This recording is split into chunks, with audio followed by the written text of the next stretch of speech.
Assalamualaikum warahmatullahi wabarakatuh. Kembali lagi bersama saya Rahmat di channel Poolnesia. Channelnya kontraktor spesialis kolam renang. Hari ini saya sedang berada di proyek Baranang Siang Indah, Bogor. Nah, alhamdulillah proyek kolam renang yang di sini itu sudah selesai, yaitu sudah pengisian air. Nah, hari ini saya mau ngelihat bagaimana kondisi setelah diisi air. Kalau teman-teman ingat, proyek ini sudah saya update di beberapa video sebelumnya. Kalau mau lihat nanti saya taruh linknya di deskripsi. Oke, langsung aja kita masuk ke dalam untuk melihat bagaimana kolam renang yang sudah diisi air. Yuk.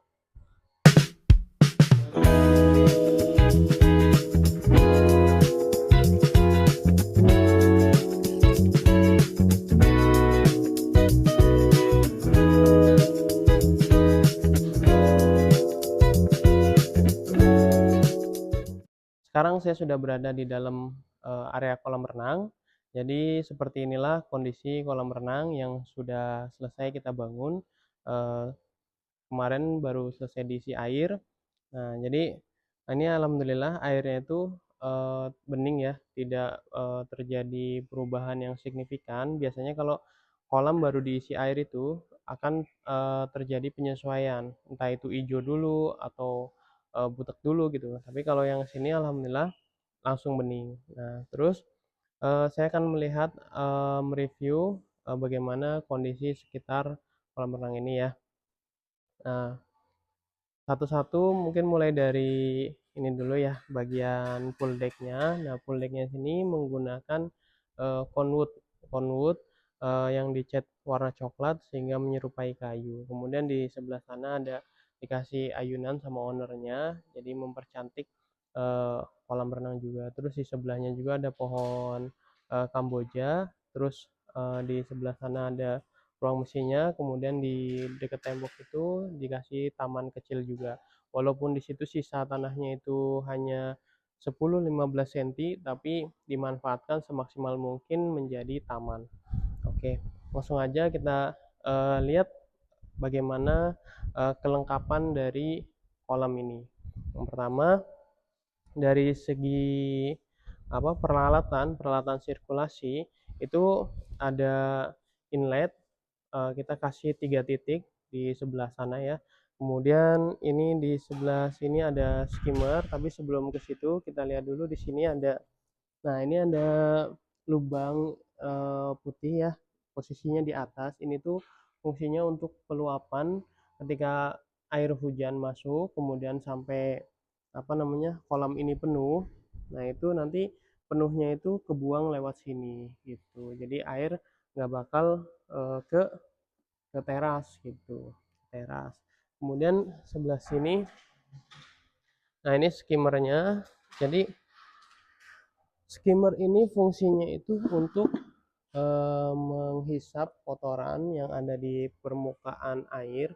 Nah, dia nanti di sini tuh ada saringannya. Nah, ini bisa kelihatan kotoran-kotoran seperti serangga ataupun rambut yang mungkin rontok, terus daun-daun yang ngambang. Itu nanti dia akan dihisap ke sini. Nah, akan dihisap ke skimmer ini.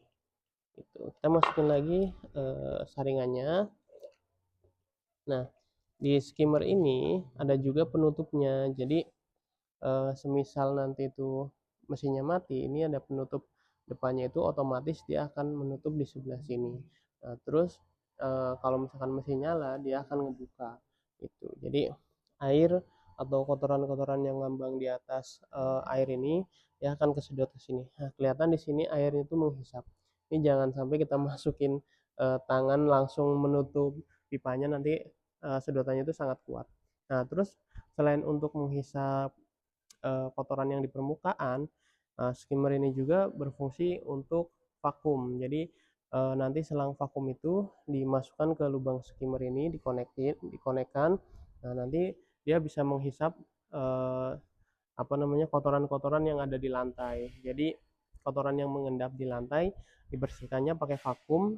Nah, nanti vakumnya, selang vakumnya dikonekkan ke sini. Nanti kita praktekkan bagaimana cara memvakum kolam ini gitu. Nah, terus di sini kita juga ada tutupnya. Nah, di sini karena ini rata dengan full deck, jadi tutupnya dibiarkan tetap kelihatan. Oke. Nah, terus eh, lampu kita kasih 4 titik ya. Di sebelah sini itu ada 2, kemudian di sebelah sana itu ada 2 juga berhadapan. Nah, terus di bawah sana itu main drain ya. Main drain itu fungsinya untuk apa? Fungsinya untuk menghisap eh, air yang berada di dasar atau menghisap air. Jadi hisapan air yang ada di kolam itu ada 2, yaitu di skimmer dan ada di main drain juga untuk sistem sirkulasi skimmer box. Nah, jadi nanti air dihisap ke pompa, kemudian masuk ke filter, lalu disembur lagi ke inlet. Nah, inlet ini kita kasih 3 titik ya.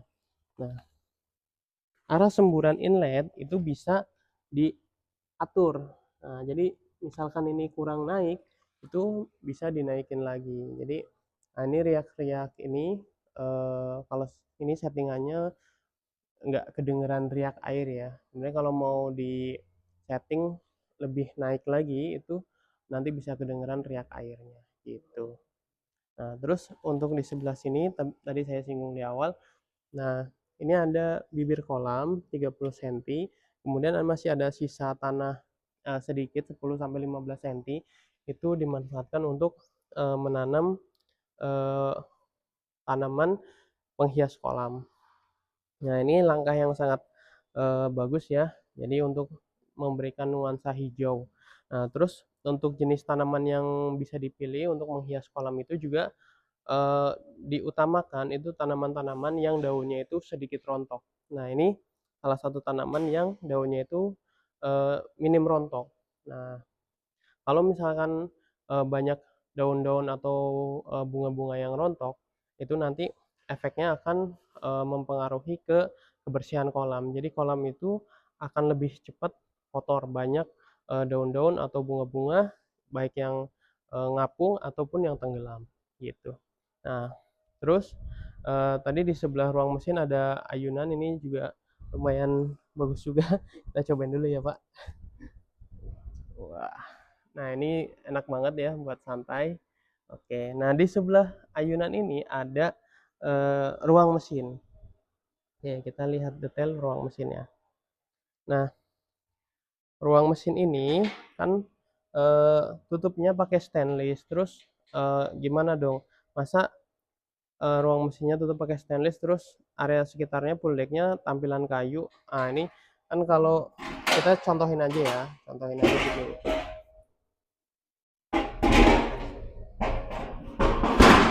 Nah, kalau seperti ini kan kesannya jadi jelek ya. Jeleknya maksudnya gimana? Nah, ini udah bagus-bagus tampilan kayu, terus ini ada tampilan stainless yang beda sendiri gitu. Nah, terus solusinya bagaimana? Solusinya itu adalah, nah nanti nih potongan si stainless si conduit ini, nah nanti akan numpang di atasnya begini ya, numpang di atasnya.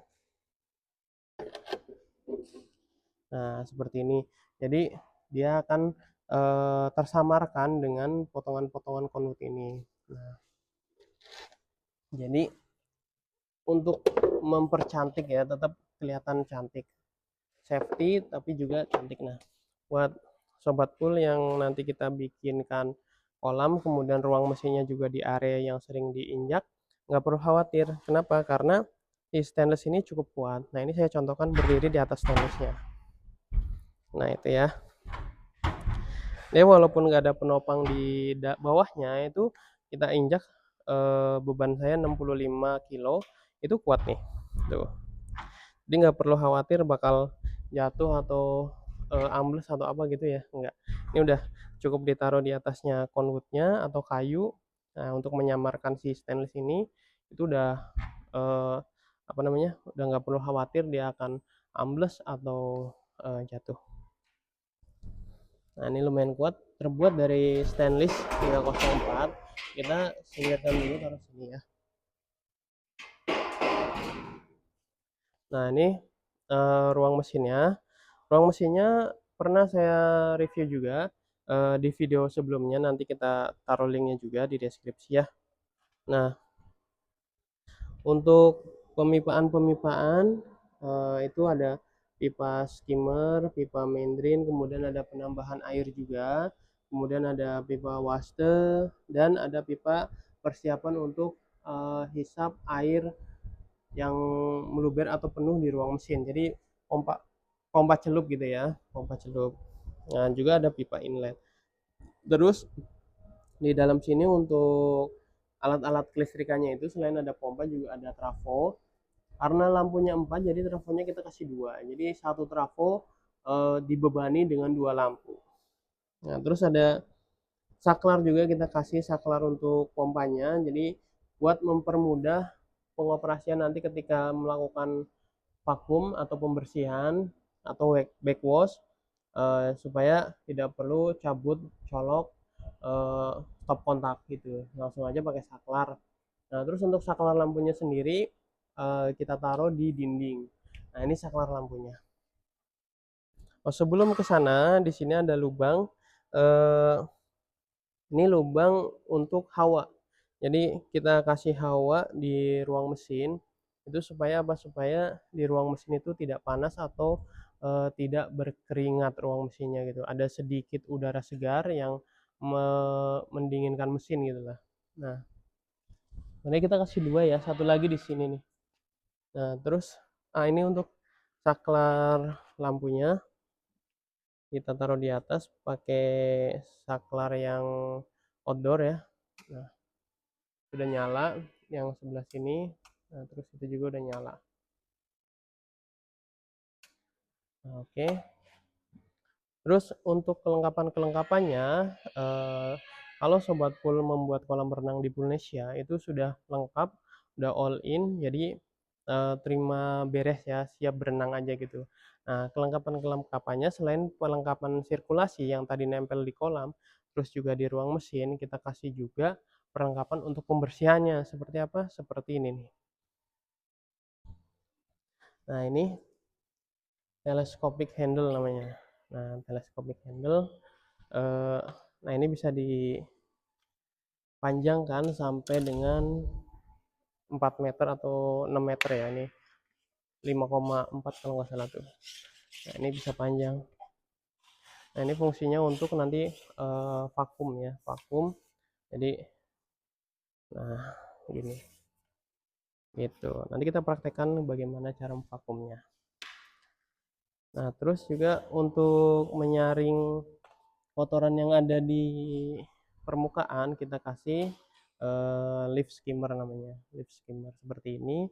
Terus kita dapat juga ini mbak.